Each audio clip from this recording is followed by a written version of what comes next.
Hello, bachcho. Let's read the question. The question says, read the extracts given below and answer the question that follow which. Let's read the extract now. He glides through the water away from the stroke. Oh, let him go over the water into the reeds to hide without hurt. Small and green, he is harmless even to children.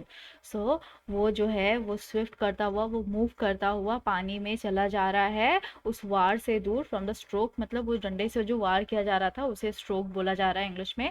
और let him go और जो poet है जो कवि है वो बोल रहे हैं उसे जाने दो ओवर द वाटर पानी में उसे जाने दो इनटू द रिड्स जो मार्शी प्लांट होते हैं ना पानी में जो प्लांट्स पौधे ग्रो होते हैं उन्हें हम रिड्स बोलते हैं तो उन्हें उसे जा करके रिड्स में छिपने दो है ना बिना हर्ट के बिना उसे मारे बिना उसे कोई जख्म दिए। स्मॉल एंड ग्रीन और वो स्नेक कैसा है छोटा सा है ग्रीन कलर का है एंड ही इज हार्मलेस और बोल रहे हैं वो कि वो हार्मलेस है उससे कोई खतरा नहीं है और उसे खतरा बच्चों को भी नहीं है बिल्कुल। So after knowing the extract let's no कि क्या की पॉइंट्स हम ध्यान में रखेंगे इस एक्सट्रैक्ट से जुड़े कोई भी क्वेश्चन का आंसर लिखते वक्त। सबसे पहला पॉइंट है the snake goes through the water to save himself.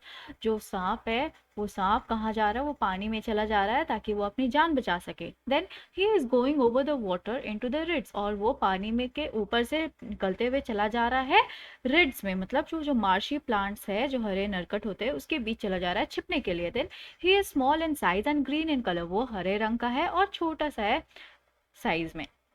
Then let's know क्या क्वेश्चंस दिए गए हैं from this extract. So first question is which stroke is being referred to here, how does the snake try to flee from this stroke.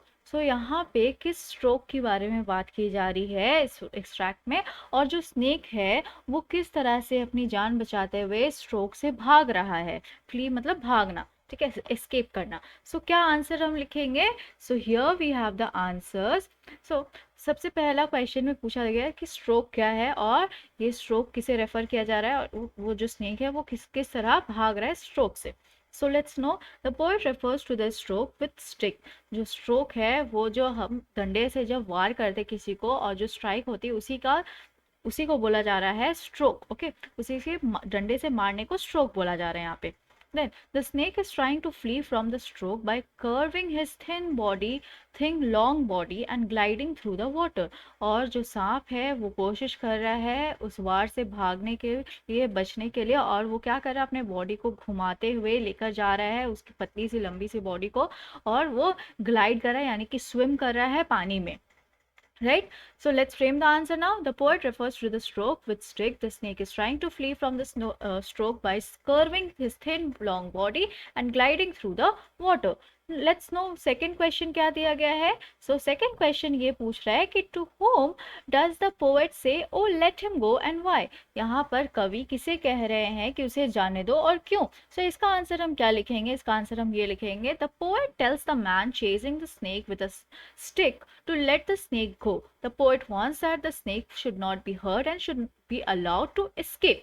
जो कवि है वो कह रहे हैं उस आदमी से जो उसके पीछे पड़ा हुआ है हाथ में डंडा लिए हुए कि वो स्नेक को जाने दे और पोएट ये चाहते हैं कि स्नेक को कोई जख्म ना हो कोई मारे ना उसे है ना किसी तरह की उसे दिक्कत ना हो और उसे जो लोग हैं उसे अपनी जान बचाकर जाने दे। Let's frame the answer now. The poet tells a man chasing the snake with a stick to let the snake go. The poet wants the snake should be the snake should be hurt and should be allowed to escape। Now let's see the third question। So the third question asks why does the poet want the snake not to be killed। जो कवि है वो क्यों नहीं चाह रहे कि वो स्नेक को मार डाला जाए। तो इसका आंसर हम क्या लिखेंगे। इसका आंसर हम लिखेंगे the poet does not want the snake to be killed because he is harmless। कवि इसलिए नहीं चाहते कि उस स्नेक को मार डालना क्योंकि लिए वो जो स्नेक है वो बिल्कुल खतरनाक नहीं है। नॉन वेनमस मतलब वो जहरीला भी नहीं है। एंड एलिगेंट स्नेक और वो बहुत खूबसूरत है दिखने में। Even he can not harm the little children और वो छोटे बच्चों के लिए भी खतरनाक नहीं है उसे खतरा नहीं है छोटे बच्चों को। Let's frame the answer now. The poet does not want the snake to be killed because he is harmless, non-venomous and elegant snake. Even he cannot harm the little children।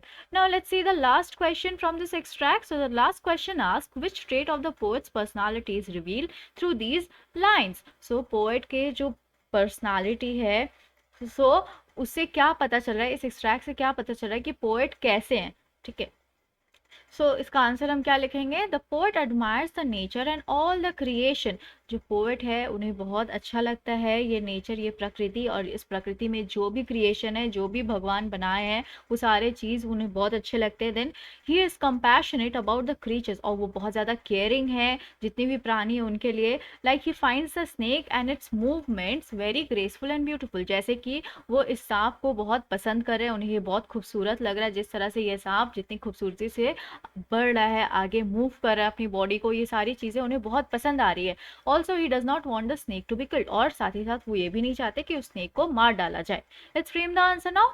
The poet admires the nature and all the creation, he is compassionate about the creatures, like he finds the snake and its movement very graceful and beautiful. Also, he does not want the snake to be killed. I hope you understood it well. Thank you. Best of luck.